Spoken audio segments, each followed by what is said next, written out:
Sudah perlukah reformasi jilid 2? Oleh Anton Permana dari Tanhana Dharma Manggrava Institute. Menurut saya, permasalahan Indonesia hari ini bukan lagi pada siapa presiden, siapa oposisi, bahkan ancaman COVID-19 lagi. Cukup semua itu menguras habis energi kita dan mengalihkan fokus perhatian kita selama ini. Permasalahan kita hari ini yang paling darurat itu adalah ancaman hilangnya kedaulatan negara yang beralih ke bawah kendali kelompok elit global dan para cukong. Tanpa kita sadari, ternyata reformasi telah memporak-porandakan sendi bernegara kita.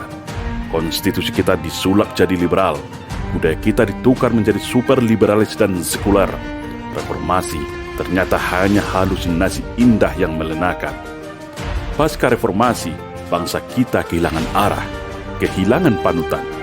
Karena secara sistematis, sesama anak bangsa diadu domba. Anak-anak PKI dihidupkan kembali dan dijadikan sebagai ujung tombak pendobrak runtuhnya Orde Baru hingga sekarang. Kelompok fundamentalis direkrut untuk dijadikan bom beri agenda Islamofobia.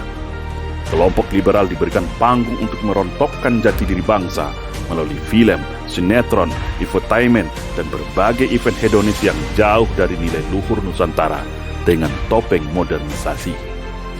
Di mana semua itu sebagai strategi melemahkan karakter anak bangsa supaya labil dan murah dicucuk hidungnya. Cukuplah semua sampai di sini. Mari kita tepuk jidat kepala kita masing-masing. Ini semua hanyalah permainan elit global semata, ibarat orkestra indah yang melenakan kita.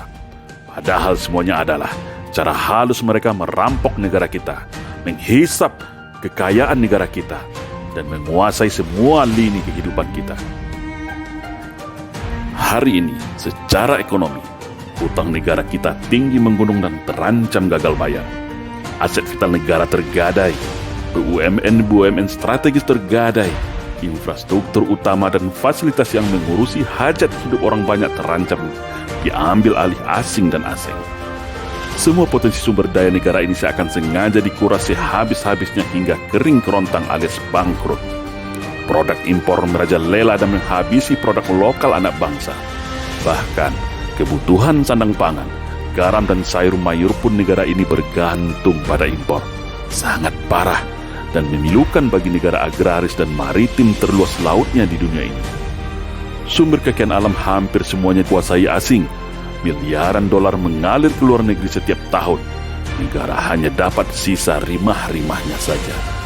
Negara tak ada kemandirian dan kedaulatan lagi. Korupsi semakin sistematis. Kasus besar seperti Jiwasraya, Bumi Putra, ruang guru online yang triliunan rupiah menguap dan tenggelam begitu saja. Pengangguran bertambah banyak. Masyarakat semakin miskin, semua harga melambung tinggi. Hingga BPJS pun dinaikkan tanpa peduli derita rakyat.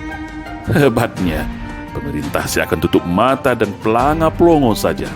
Entah tidak peduli atau karena tidak berdaya. Tak tahu kita. Inilah yang disebut penjajahan gaya baru alias neokolonialisasi. Kita miskin, mereka kaya raya yang dirampas dari negeri kita. Sebentar lagi, undang-undang haluan ideologi Pancasila RUU Omnibus Law akan disahkan. Setelah sebelumnya Undang-Undang Minerba dan Undang-Undang Corona juga sudah disahkan. Lihatlah cara mereka memainkan kita. Di saat semuanya lumpuh karena wabah, di saat itulah mereka mengambil kesempatan. Lengkap sudah negara hari ini cukup dikuasai 3 kelompok saja. Cukong, politisi, aparat dan pejabat. Keren bukan? Makanya saya bilang, ini bukan masalah biasa lagi. Bukan urusan cebong versus kampret lagi. Bukan urusan mudik pulang kampung atau Jainuddin Ngaciro lagi. Saat ini semua tentang nasib kita, nasib bangsa Indonesia yang telah salah arah, salah urus, dan menuju kehancuran disintegrasi bangsa. Puncaknya nanti adalah kita semua akan dipaksa dan digiring kepada satu titik yang bernama perang saudara. Caranya sangat mudah. Lukai dan sakiti sekelompok mayoritas agar reaktif dan radikal. Lindungi dan persenjatai kelompok minoritas dengan fasilitas kebal hukum, power kekuasaan dan senjata. Maka jadilah dua kubu ini seimbang dan sangat enak untuk dibentur-benturkan sampai semuanya hancur lebur. Ibarat politik belah bambu, satu diangkat, yang satu diinjak-injak. Setelah dua kubu ini kalah jadi arang dan hancur lebur, barulah mereka rebut kekuasaan secara penuh dari kita. Apakah kita rela? Apakah kita mau? Ayo, kumpul semuanya. Rakyat sudah gerah dan marah. Rakyat hanya butuh satu komando dari tokoh bangsa dan ulama. Kesulitan ekonomi dan kerusakan negara sudah di mana-mana. Mari rembuk nasional. Rakyat sudah sangat rindu melihat para tokoh bangsa berkumpul kembali bersama-sama tanpa ada lagi gap kubu-kubuan. Negara kita darurat. Negara kita diambang kehancuran.